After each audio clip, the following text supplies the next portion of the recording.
Hello, my name's Steve. This is my business partner, Austin. And today we are going to be looking at how to do a free audit that turns into an actual sale. Because it's easy to do the audits, it's not so easy to get to sales. One tip I'm just going to give before Austin starts is so when you find some businesses that have problems in them, and you will find some, um, and you do your audit, one thing that will tip the scale is if you find somebody who's also actively advertising. So, and you'll definitely know this, like in your area, whether you see, um, ads online, whether you see Facebook ads, you can look at the top of the list and see like sponsored things, billboards, whatever it is. If you see people who are actively paying for ads and are struggling with their Google Business Profile, reach out to them. Those are excellent customers. You know they've got money, you know they're spending money, and you also know they're wasting money. So you can not only save them money, but you can get them extra business. I'll let Austin start us out looking at the audits, and then I'll pick up at the end. Um, so why some audits fail because they send a PDF report and wait. You're probably not gonna open that. The audit's just too technical and the client doesn't know what they're looking at. You do want it a tiny bit technical because if they're a little bit more confused, they may be more likely to use you because I think you're an expert. But if you just confuse them and it's too far, um, there's no next step or no offer attached to it. Um, they'll audit just anybody and everyone. You need to be a little selective, and they make it about problems and not about opportunity. So, who you want to audit? People that have a GBP but is clearly incomplete or inactive. I highlighted this one because they only have auto repair shop. I don't know anything else. That should probably be responding to their reviews.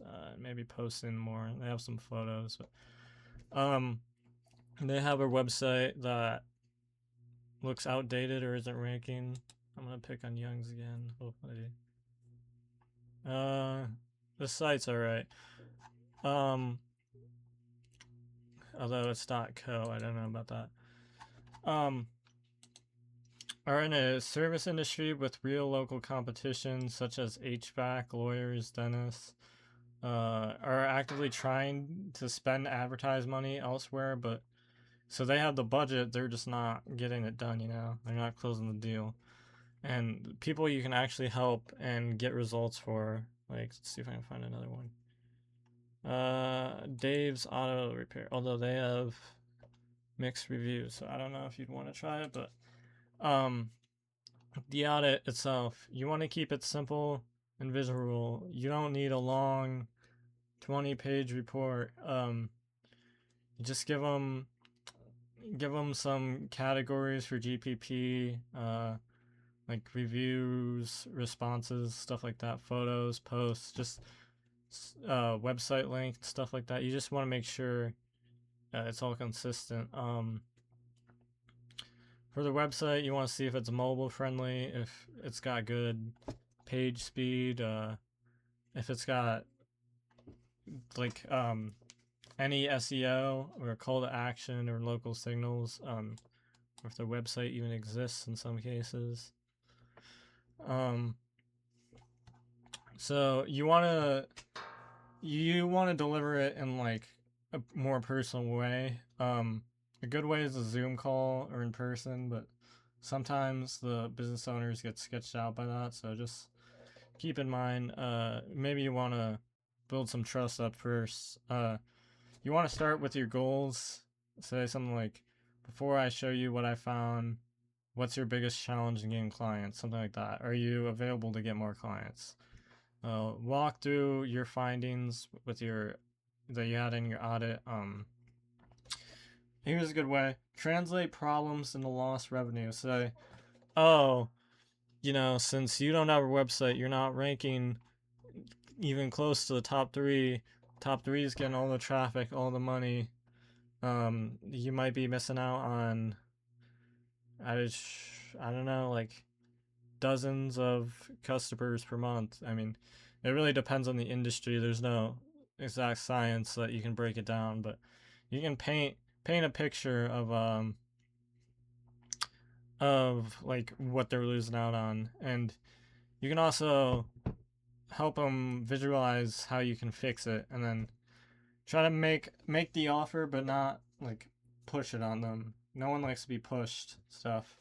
So try to make it natural. Like that. All right, so how do you make the offer? So Austin said it pretty good that you don't want to be pushy, but you do want to make the offer, and that seems like it's a small line to walk on, and it kind of is, but yet you can do it. Such as, based on what I'm looking at here, there's 6 things I've noticed that's holding your profile back, and that's keeping you from, that's why you're down here instead of at the top. I'm at the top right now, actually. So, and you would be looking at businesses down here anyways, like so you want to look at ones that are not doing great. Any of them that are down towards the bottom are probably doing a lot of stuff wrong. So you come down there, and so you say, I can handle all of this for you. I can get all these 6 things corrected, all part of my Google Business Profile Management package. Here's what that would look like. Keep it simple. Give them one option, one price, one step. Don't make them overthink it, and see how that goes. If you give them 3 options, they're going to end up saying, I'm going to think it over for sure. And they may say that anyways, but you're more likely to get something if you get them to, give them one option, have them, and if you need to be talking to the actual business owner too, somebody that can make the decisions at the time of that, you'll hear things like, I need to think about it. I don't have the money right now. I have somebody else doing my marketing. Can you just tell me how to do this? And how do you handle those objections? Because those are common things that come up. I need to think about it. So totally understand. What specifically do you want to think through? I'll be happy to answer that for you now before we go. Don't have the budget for it. Would this make more sense for you in a couple weeks, a month? I'll stay in touch with you. What if they say, I already have somebody doing my marketing? Well, say that's very good to know. Have you gotten results from that?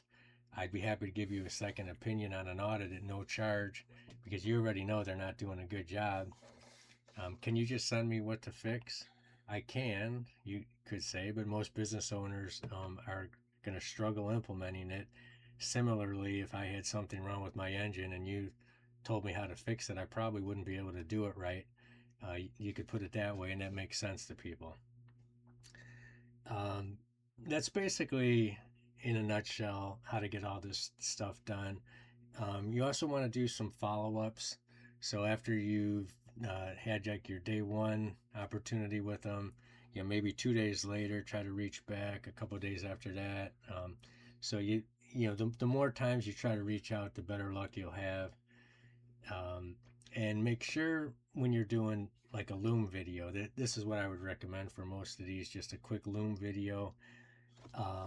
And make sure to have a call to action at the back of it, and that, just asking them to contact you to, whatever it is you want them to do. Maybe it's even to get the sale right off the bat, but make sure you have the call to action. A lot of people will do the Loom videos without a call to action, and if you don't tell the person what you want them to do, they're not going to do it.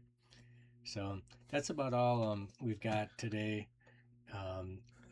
Towards the end of our series, we'll probably start to show you specifically some of our stuff, and to make it a little easier, make it a little more clear. But for now, it's simple, and you don't want it to be based on what somebody else's looks like. You want it to be yours specifically. That will sell much better than trying to be like somebody else. We'll see you tomorrow.